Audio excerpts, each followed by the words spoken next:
داملای محترم، دویم سوال دادن. من 1.5 سال در روسیه برای کار رفته بودم. شکر الله پاک را میکنم که در این مدت نه گوشت خوک خوردم و نه پیوه و نه عرق. روزهای بدین باور داشته با ما در هر باره بحث و مناظره میکردند و من با قدر سوادم به آنها جواب میدادم. اما وقتی که از من پرسیدند که برای چی اسلام گوشت خوک را حرام حکم کرده است، ندانستم که به آنها چی گویم. اگر شما با این سوال جواب میگفتید، از شما نهایت سپاسگزار میبودم و از الله پاک سربلندی شما را خواهان هستم.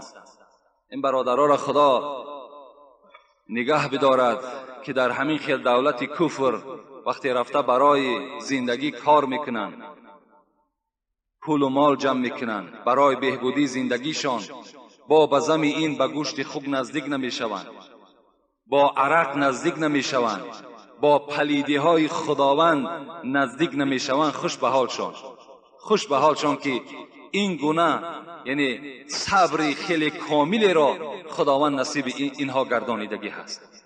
من برای این برادر میخواهم از مراجعت دکتر یوسف قرضاوی از حلال و حرامش یعنی بیان کنم که این حضرت فقط فرمودن که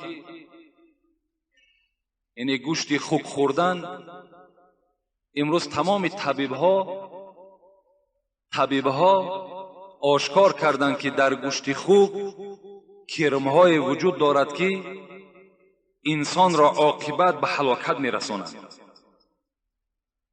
این را میگه یک کشفیات امروز تمام طبیب‌های دنیا است. حکمت‌های زیاد دارد میگوید همین یوسف قرضاوی، لیکن آینده با مرور زمان با این پیشرفتی که در علم چی طب هست و چی علم زمانه هست، این آشکار می شود که چرا خداوند همین خوک را حرام گردانیدگی هست.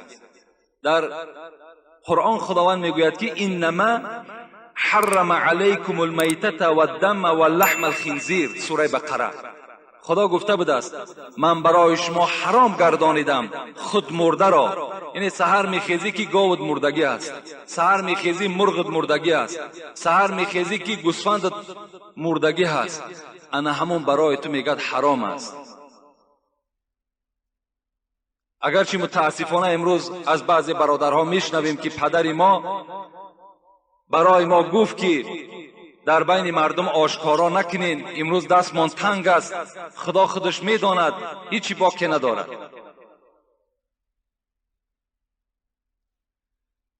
و دویم خداوند گفته بوده است خون را برای شما، خونی که از مک میپرد، این را هم برای شما حرام گردانیدم. و سوم چیزی که خدا حرام گردانیده است این گوشت خوک است که برای شما خوردن گوشت خوک را حرام گردانیدم. حتی که در سنن ابو داود روایت حدیث از پیغمبر خدا هست که ان الله لم یجعل شفاءکم فیما حرم علیکم، خداوند در آن چیزی که حرام گفتگی هست شفای شما در او موجود نیست. حتی در گوشت خوک گفت از خداوند هیچ شفا وجود ندارد. اگر شما عقیده داشته باشین که گوشت خوک گرم است و برای خنکی شما را دفع و دور میکند، گوشت گوسفند هم گرم است، گوشت مرغ هم گرم است، عسل هم گرم است، همه اینها گرمی دارند. امروز خدا را شکر که طب ما پیش رفتگی است، مرحمت در دکترها مراجعت کنین، اینا برای ما و شما درست هستند. نه گوشت خوک، نه گوشت خرس، نه روغن خرس، نه گوشت صغر، نه گوشت سگ که امروز اکثر کسلی ها استفاده میکنند. فقط از حلال کرده های خدا استفاده کنیم، انشاءالله شما شفا میابین.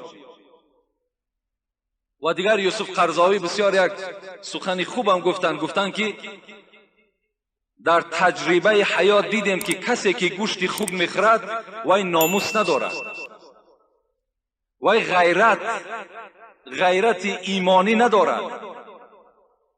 حتی گفته است نظر کنیم به دنیای غرب که آنها که گوشت خوک میخورند از پیشش از دست زنش میگیرند و با او رقص و بازی میکنند، برده شبها استفاده میکنند، میارن باز در دست شوهرش میتن. کنی ناموسشان؟